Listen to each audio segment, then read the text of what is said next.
imagine undead animals as forsaken druid forms or mechabears for the goblins and the gnomes. Well, the biggest druid update ever is coming in 10.2 PTR with so many new druid forms, customizations, new animations, as well as potential for dragon riding. However, so many of these forms are very neutral and can be applied to most of the other races, and we know Blizzard is planning on removing all the race restrictions soon. You could bunch up an orc and a dwarf with this runebear, and pretty much any race can be this fish. Is this really going to be it, and is Blizzard just going to bunch up all the races with these new forms, or are we going to get race-specific forms as well? We already have first goblin druid in Dragonflight, and undead could potentially be set up with decay magic and undead animal form. So what is all this new info? How is Blizzard going to remove the race restrictions for the druids, and how is it exactly all going to work out? If you ever end up losing your wallet, you can find it right through this tracker, as you can connect it with the app with this video's sponsor, Extra, which is an amazing wallet.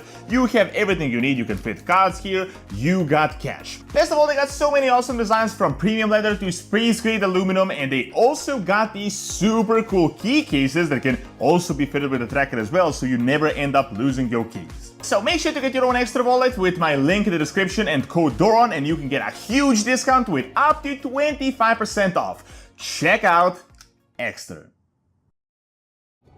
At this point, all of you know of the mission that Blizzard has set itself onto about a year back about breaking all the race class restrictions, some more slowly than the others. So far it has been well received, but at the time I do feel like it has really lore-breaking implications, and some precedents were set where they could really just do anything and no one would really care. I mean, for example, we got those Light-Forged Warlocks, which is an antithesis of the race itself, but overall a lot of the other things they had done had made a ton of sense. I mean, adding a rogue to any class is super easy, despite some looking a little bit more ridiculous than the others. However, druids are a whole animal in itself. I mean, it is actually one of the most limited classes out there, like ridiculously limited. Only a few races are the ones that are able to do it, and it would take the most amount of work to be implemented due to the massive race restrictions. The biggest problem is this is a heavily themed class that ties in with the race's culture. For example, I mean, with mages it is super easy to add. This is just a magic that anyone can pick up on, anyone can learn, anyone can become a spellcaster. But for druids, this is about their inherent connection with the nature and how the race's culture works. So for example, Tauren or Night Elven druids work so well because they are literally a druid race, while goblins and gnomes wouldn't really make sense whatsoever, or the undead, as they're literally the opposite of life itself. The biggest realistic problem, not even the lore, is that this is going to take a ton of new models and work.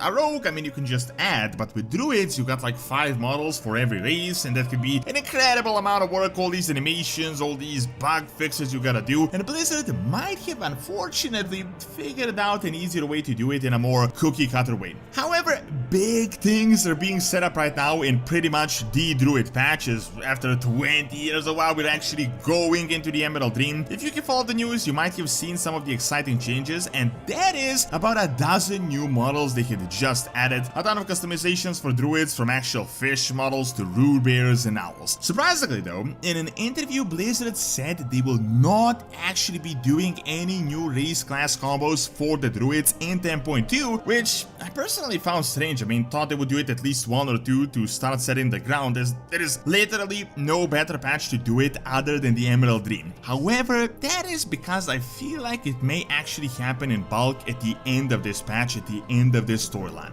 What I'm a bit concerned about is that they might do like a batch edition for all the races, which is actually going to be way easier way to implement all of them. If you look at it, you might realize how neutral all these new forms are, and they can very easily be added to the non-druidic, like naturally non-druidic races. Sure, you have the darker, the lighter versions of the Moonkins. We have even data mined a bunch of new animations for them. There are even some hints they could get dragonriding abilities. However, a lot of the others can really be applied to anyone else. For example, this runebear form could very easily work out for the orcs or even the Draenei and pretty much any other race. Same can be said for these owls or these owl, bear types, whatever they are that we could just receive. Seeing that we're getting exposed to the dream itself, as in all the currently playable races are going to go there in person, they can do the exact same monk or the light treatment. I mean, remember how all these races got the Pandaria, then we got the monks for pretty much all of them, or how we all got exposed to the army of the light and now we got orc priests and paladins? I think this new change may be setting the ground up to do exactly that once we know how 10.2 ends, and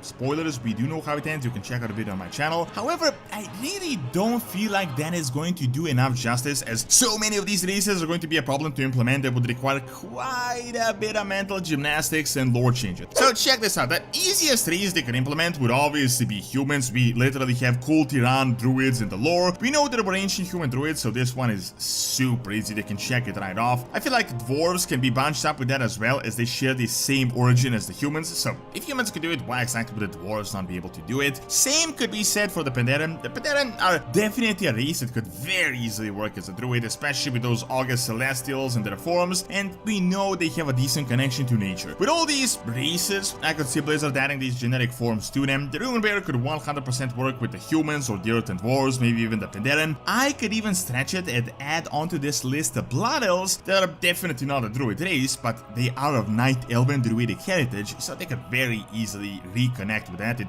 wouldn't be unheard of. I would even go as far as to add the orcs onto this, and I think they're another really super easy to add druidic race. The only difference is, I really feel like they should get their own forms. They could no doubt be fit with new ones, something like a Clefthoof form or a wolf one based for them specifically. I would say a similar thing could be done for the Drana as well. Drana are not exactly nature people, they're more like a light spellcasting race, but stretching the lore for that and adding them into the generic forms could work. After all, they're already shamans. However, now we are getting into problem territory here, and I really don't think the generic neutral forms are going to cut it, and this would require some pretty significant, not just lore changes, but also model changes and a lot more work. First of all, we got the goblins, gnomes, and especially the mecha gnomes that don't have like a single thing in common with preserving or caring about the nature, especially the goblins. For them, a really cool exception would be adding mechanized bears or mechanized animals that we already kind of have as mounts. I know this wouldn't really exactly be druidic in this sense, but honestly I think it would be a fun thing to do. I mean, not sure how it can be explained from the lore perspective, but I could definitely see it being done. However, speculation aside, we actually have hints of Blizzard setting up goblin druids already in Dragonflight in Draken. We have this one venture company goblin that seems to be worrying about the ecology and the impact that